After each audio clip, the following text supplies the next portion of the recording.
an outfit, or is he just a man? So I stumbled upon this video on my YouTube recommended page. I think the content is very interesting, so I want to talk about it with y'all. I want to dissect the content of this video and give my perspective on it as a male figure participating in fashion. Disclaimer: the purpose of this video is not to bash her opinions, but for me to explain the phenomenons that she's mentioned to the best of my knowledge and give a possible solution to it. I will include clips from her, but not the entire video. I think this content creator has a lot of interesting opinions and contents, so I would suggest checking out her channel and the original video. The clips will not be chronological. I have organized them to adhere to my points. The following will be her concept of the video. Look at some male fashion outfits that are largely considered good fits and put them on me to see if they still retain that title on a woman. Obviously, men and women's fashion are not up to the same standard, but why is that? Here are a few points I want to touch on. There is the trend factor, articulation, societal role, internal competition, fashion as a concept, representation, and how do we move forward. So starting off with trend factor. The video was posted a year ago or so. The outfit she's showing is more popular in the 2020 to 2021 era, where simple and clean vintage workwear and sneakers are being combined to form minimalist outfits.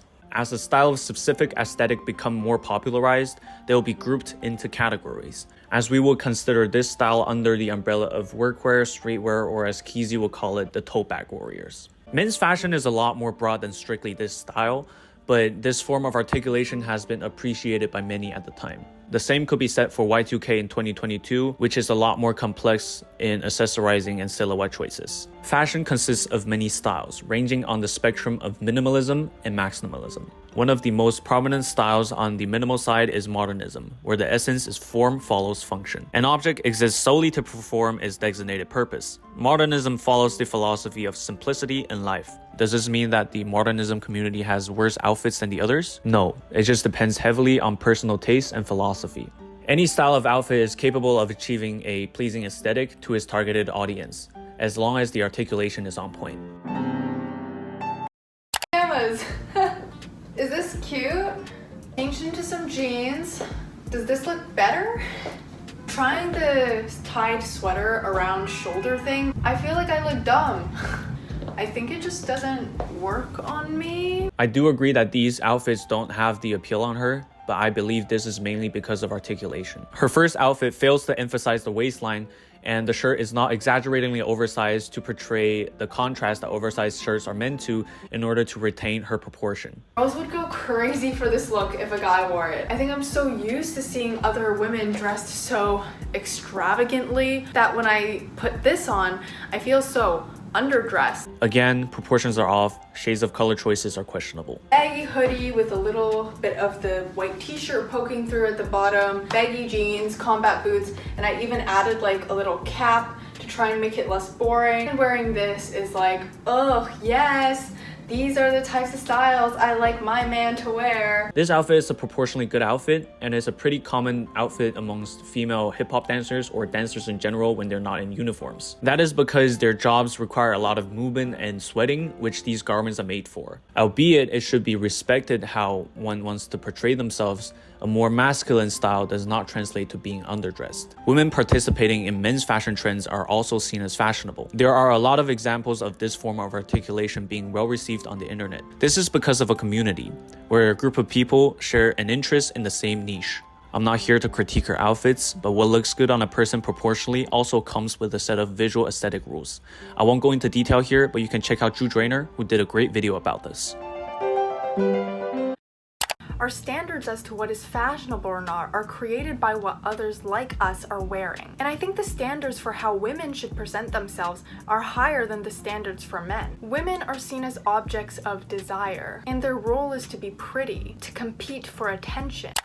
Like she's mentioned, our standards for fashion is created by what others like us are wearing. In this case, the standard of being a man has been set in our society for a long time. We usually see men's societal value through the lens of money and power, as fashion is often seen as an add-on. Men's fashion has been very distinguished in terms of hierarchy before the surge of subcultures. For example, men in different social class are distinguished by their hat wearing in the 1920s. And because of the practicality of men's jobs, we've seen very few evolution of men's outfits, since they've been practical to wear all along, unlike the women's clothing that needs to be evolved to be more liberating to the women's body. In this case, men's fashion is extremely underdeveloped comparing to women's fashion. Henry Vanderbilt, the dress reformist in the 1900s, started the artistic dress movement. He designed numerous dresses for his wife, stood strong on his need for visual perfection, never designed a single piece of clothing for himself. He had this to say. That exception was justified by his belief that men's clothing was far more rational than women's clothing. This is so because we men have less patience, and this trait of character has prevented tailors from exaggerating their inventions.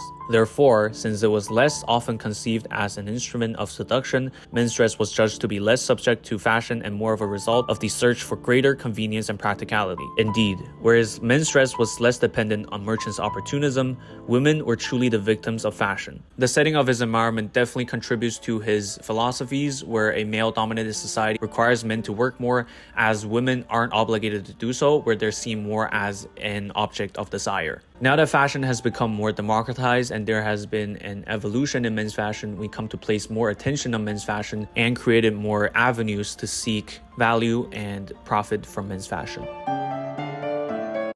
What a woman wears contributes more to her individual worth and identity than a man. It's almost as if there's this underlying assumption that to be a man already gives a base level of appeal. I agree with her standpoint that strictly fashion-wise, women are encouraged to put in more effort to present her identity, but to say that men inherently has a base level of appeal is what I would disagree with. With a lower competition in men's fashion, it does not mean that men have a base level of appeal. Fashion is motivated by profit, which means whoever sells more becomes the winner. We cannot compare men and women's fashion on the same level because women have a way bigger purchasing power in fashion as well as diversity. Men are exposed to clothing as a form of self-expression significantly less than women are, because there are a lot more social norms to adhere to as a man, including the basic standards of a certain income, ownership of real estate, transportation, etc. Therefore, it stands to reason that the outfits might be less diverse. A man is not given the expectation of dress because his value is determined elsewhere by the society, whereas a woman is traditionally expected to focus more on appearance. This is because women biologically have disadvantages to lower the standards in the fields men dominate, including pregnancy, periods, athleticism, etc. The base level of appeal is not based on gender, but what the society places value on.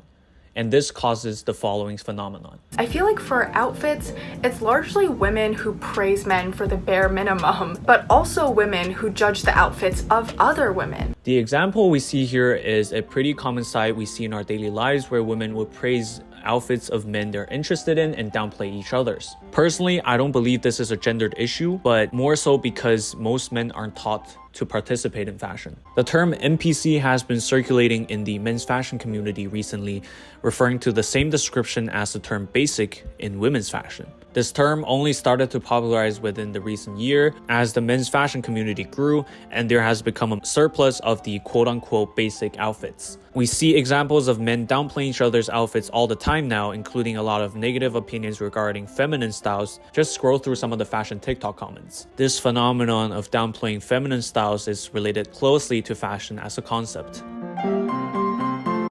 It's a lot more revolutionary for a man to wear something that is more feminine than it is for a woman to wear something considered masculine. And that's because first and second wave feminism looked to men as the people women wanted to be equals with. Women's fashion underwent revolutions to free restrictions on the body like corsets, long dresses, or uncomfortable materials, following the women's rights movement to accommodate to functionality.